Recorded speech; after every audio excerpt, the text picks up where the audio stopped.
Very good evening भाई, good evening. की हाल चाल? चलो बहुत वधिया वधिया ही होना चाहिए जी। जितने भी बच्चे सीए इंटर के हैं, जो भी अभी पेपर देकर आए हैं लो का, अब अच्छा हुआ बुरा हुआ, बहुत अच्छा हुआ, 90 नंबर आएंगे, 70 नंबर आएंगे, 50 नंबर आएंगे, लेंदी था, अब वो हमारे किसी काम का नहीं है। क्योंकि अब हमारा सबसे खतरनाक, सबसे इंटरेस्टिंग, सबसे बढ़िया और इंस्टीट्यूट का फेवरेट पेपर टैक्सेशन का आपके सामने आने वाला है। तो मैं अभी आपके सामने इसलिए आया हूं क्योंकि आपका 1.5 दिन में जो आपके पास 1.5 डेज है, उसके अंदर पूरे के पूरे टैक्सेशन की रिवीजन कैसे करनी है उसका प्लान मैं आपको यहाँ पे देने जा रहा हूँ। तो जितने बच्चे भी सीए इंटर के हैं जिनका 7 तारीख को एग्जाम है, अगर आप इस शेड्यूल को फॉलो करते हैं आपकी रिवीजन बहुत बढ़िया होगी। बट हाँ, अगर आपने ऑलरेडी पहले कोई शेड्यूल बना रखा है फिर कोई दिक्कत वाली बात नहीं है, आप उसको भी फॉलो कर सकते हैं। अब आपका मैं टाइम वेस्ट नहीं करूंगा क्योंकि टाइम बहुत इंपॉर्टेंट है। तो सारे के सारे बच्चे एक बार फटाफट से यहाँ पे देखें। अब आज हमारी 5 तारीख है, आप पेपर देके अभी अभी बाहर आए हैं और आपको टैक्सेशन की तैयारी करनी है। तो हम ये टारगेट लेके चल रहे हैं कि आज से हमें क्या स्टार्ट करना है, फिर कल हमें क्या करना है, फिर परसों जिस दिन हमारा एग्जाम है उस दिन सुबह हमें क्या करना है, वो सारी बातें मैं बताने जा रहा हूं। अब मैं ये मान रहा हूं कि आप सभी बच्चे जो हैं, अगर 5 बजे एग्जाम खत्म हुआ है तो 6 साढ़े 6 बजे तक आप घर पहुंच जाएंगे। तो हम जो प्रिपरेशन अपनी स्टार्ट करेंगे वो 7 बजे से करेंगे। अगर आप इससे पहले कर सकते हैं फिर तो वेल एंड गुड, फिर तो बहुत अच्छी बात है। नहीं तो 7 बजे से सभी के सभी all over India CA inter के सभी बच्चे जो इस वीडियो को देख रहे हैं वो भी, और जितने भी तुम्हारे दोस्त हैं सारे के सारे बच्चे मेरे को 7 बजे लाइव मिलेंगे अल्टीमेट सीए वाले चैनल के ऊपर। आपको मैंने पहले भी कहा था आज हम जीएसटी के टॉप 45 पॉइंट्स या 45 कॉन्सेप्ट्स जहां से एग्जाम में से क्वेश्चन बन सकते हैं, वो सारे के सारे कॉन्सेप्ट और सारे के सारे पॉइंट्स हम यहां पे डिस्कस करेंगे। और जो हमारा जीएसटी का पहला क्वेश्चन बनता है 10 नंबर का, जो मास्टर क्वेश्चन बनता है, उसमें कौन कौन सी आउटवर्ड सप्लाई या कौन कौन सी इनवर्ड सप्लाई वो हमसे एग्जाम के अंदर पूछ सकता है, उन बातों को भी आज वाली क्लास में हम डिस्कस करेंगे। तो मैक्सिमम मैं आपके 2 से ढाई घंटे लूंगा, बाकी फिर आपने सेल्फ स्टडी करनी है। 2 से ढाई घंटे आपको मेरे साथ में लाइव रहना है और लाइव ही अटेंड करनी है, बस ये पर ध्यान दो जी। तो जैसे हमारी 7 से लेकर 9:30 तक हमारी क्लास यहाँ पे खत्म होगी यूट्यूब पे, उसके बाद फिर आपने क्या करना है, लाइव सेशन खत्म होने के बाद अपनी रिवीजन स्टार्ट करनी है। जो आपको मैंने जीएसटी की चार्ट बुक दी है, अगर आपको चार्ट बुक नहीं पता तो आप सारे के सारे बच्चे जब लाइव आएंगे तो लाइव के वीडियो में आपको मैं एक लिंक पिन कर दूंगा। उस लिंक पे जैसे आप क्लिक करेंगे उसमें क्वेश्चन बैंक भी है, चार्ट बुक भी है, क्लास नोट्स भी हैं, सारे के सारे उसके अंदर आप वहां से डाउनलोड कर सकते हो। अगर आपको लगता है सर मेरे को चार्ट बुक से रिवाइज नहीं करना, तो जो भी हमने क्लास में नोट्स बनवाए हैं, आपने मुझसे कोचिंग ली तो मेरे नोट्स हो गए, कहीं से भी कोचिंग ली उनके नोट्स हो गए, अपने नोट्स से रिवीजन करनी है। फिर अगर क्वेश्चंस की प्रैक्टिस करनी है तो आप ये काम करना, जो इंस्टीट्यूट ने 8 मॉडल टेस्ट पेपर इशू किए हैं, वैसे तो टोटल मिला के 35 सेशन मैंने क्वेश्चंस प्रैक्टिस पे लगाए थे। आई होप वो सारे के सारे बच्चों ने देखे होंगे। बट अब उन सबका टाइम नहीं है ना। अब क्या करोगे, 8 मॉडल टेस्ट पेपर, उनके क्वेश्चंस एक बार जीएसटी के सारे देख लेना। अगर वो भी टाइम नहीं लग रहा तो आरटीपी इस बार की और इस बार की एमटीपी उसके क्वेश्चन जरूर देख लेना। अगर वो भी टाइम नहीं लग रहा तो फिर मॉड्यूल वाले क्वेश्चन देख लेना। मतलब ये आपको एक बार कुछ ना कुछ क्वेश्चन जरूर देख के जाने हैं ताकि आपके दिमाग में वो क्वेश्चन का सीक्वेंस बने कि क्वेश्चन कैसे हमें सोल्व करने हैं।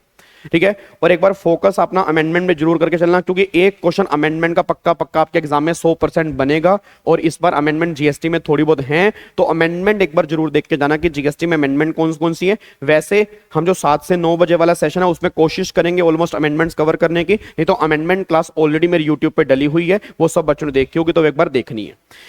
फिर उसके बाद क्या है, अब इसमें मोस्ट इंपोर्टेंट टॉपिक कौन कौन से है जहां पर आपने थोड़ा जोर देके चलना है। आईटीसी पेमेंट वाला chapter, valuation, supply, registration, time of supply, place of supply, ये कुछ इंपॉर्टेंट टॉपिक हैं जो बहुत इंपॉर्टेंट है। इनको आपने थोड़ी सी ज्यादा तवज्जो देनी है। इस बार के एग्जाम में इनमें से क्वेश्चन ज्यादा आने के चांसेस हैं। करना हमें सारा है बट मोस्ट इंपॉर्टेंट टॉपिक जो है वो ये वाले हैं। अब आप टारगेट ये लेके चलेंगे, कल सुबह 11 बजे तक या 12 बजे तक आपने पूरा का पूरा जीएसटी बहुत बढ़िया तरीके से रिवाइज कर लेना है। बात में समझ में आ रही है। फिर 12 बजे आपने उठाना है इनकम टैक्स। तो आप एक टारगेट लेके चलें कि 12 से 2 बजे तक basic concept, residential status, clubbing of income और सेट ऑफ, ये 4 चैप्टर आपने 2 घंटे में रिवाइज करने हैं। या तो आप चार्ट बुक से भी रिवाइज कर सकते हैं या क्लास के नोट से भी रिवाइज कर सकते हैं। और फिर बोलूंगा अमेंडमेंट में से बहुत सारे क्वेश्चन बनने वाले हैं इनकम टैक्स में, तो अमेंडमेंट पे जरूर फोकस करके चलना। कैपिटल गेन में से पक्का अमेंडमेंट बेस्ड क्वेश्चन बनेगा, मैं दोबारा बोल रहा हूं। उसके बाद फिर आपका जो डिडक्शन है उसमें भी कुछ अमेंडमेंट्स आई हैं। फिर आपका पीजीपी के अंदर छोटी मोटी अमेंडमेंट्स आई हैं। तो मतलब अमेंडमेंट क्लास आपने देखी हुई होनी चाहिए, बस ये पर ध्यान दो जी। उसके बाद 3 से लेके 6:30 तक का टारगेट आप लेके चलें salary, house property, return of income और एडवांस टैक्स। ये 4 चैप्टर आपने कोशिश करने इन 3.5 घंटों के अंदर रिवाइज करने के। फिर 7 से लेके 10 बजे तक सारे के सारे बच्चे कल मुझे फिर लाइव मिलेंगे।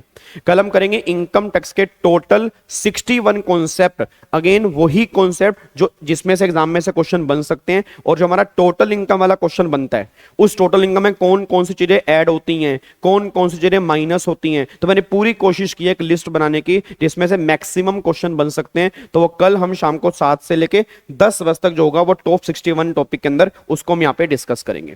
ठीक है, फिर जैसे ही 10 बजे क्लास खत्म होगी, 10 से लेके रात को 1 बजे तक आपने टारगेट लेके चलना है कि पीजीपी आपने पूरा का पूरा रिवाइज करना है। रात रात में ही पीजीपी आपने खत्म करना है। फिर आप सो जाओगे, ठीक है। फिर आराम से सुबह उठोगे, सुबह आप उठ के चलो 5 बजे या 5:30, जितना भी आपको मतलब अकॉर्डिंगली आप डिसाइड कर सकते हैं। 6 से लेके 9 बजे तक सुबह 3 घंटे में अपने पूरा कैपिटल गेन और अदर सोर्स आपने सुबह सुबह रिवाइज करना है, क्योंकि उसमें अमेंडमेंट्स है ना, तो इसमें से क्वेश्चन पक्का पक्का बनना है। सुबह मैं इसलिए कह रहा हूं वो सारे पॉइंट्स तुम्हारे दिमाग में होने चाहिए। ऐसा हो ही नहीं सकता कि कैपिटल गेन में से क्वेश्चन ना बने। मुझे पूरी पूरी उम्मीद है कैपिटल गेन में से अमेंडमेंट बेस्ड क्वेश्चन बनेगा जी। ठीक है, उस पर फिर 10 से लेके 1 बजे तक अगर तुम्हें कोई प्रोविजन बचे हैं तो प्रोविजन पढ़ लो, नहीं तो फिर टोटल इनकम वाले कुछ क्वेश्चंस आप देख सकते हो। रीजन, क्योंकि टोटल इनकम वाले क्वेश्चन देखने से आपका पूरा का पूरा इनकम टैक्स एक बार दोबारा अच्छे तरीके से रिवाइज हो जाएगा जी।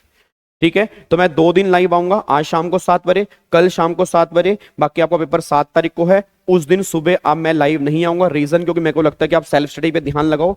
जितना आप फोकस सेल्फ स्टडी पे करोगे उतना पेपर आपका बहुत बढ़िया होगा, बस ये पर ध्यान दो। मेरी तरफ से all the very very best. सबसे बेस्ट पेपर दे के आना है, बहुत बढ़िया तरीके से करके आना है। आपने खूब मेहनत की है, कोशिश करना है कि हर क्वेश्चन आपने अटेम्प्ट जरूर करके आना है। वर्किंग नोट्स आपने बना के आने हैं, प्रेजेंटेशन बढ़िया दे के आनी है, कटिंग कम से कम करके आनी है। बिलीव मी, आपका पेपर बहुत बढ़िया होने वाला है। फिर मिलते हैं शाम को 7 बजे। Thank you so much, God bless you, जय हिंद। और सारे के सारे बच्चे लाइव ही अटेंड करना शाम को 7 बजे अल्टीमेट सीए वाले चैनल के ऊपर। सब हम लाइव मिलने जा रहे हैं। Thank you so much, Jai Hind, God bless you, bye bye, take care.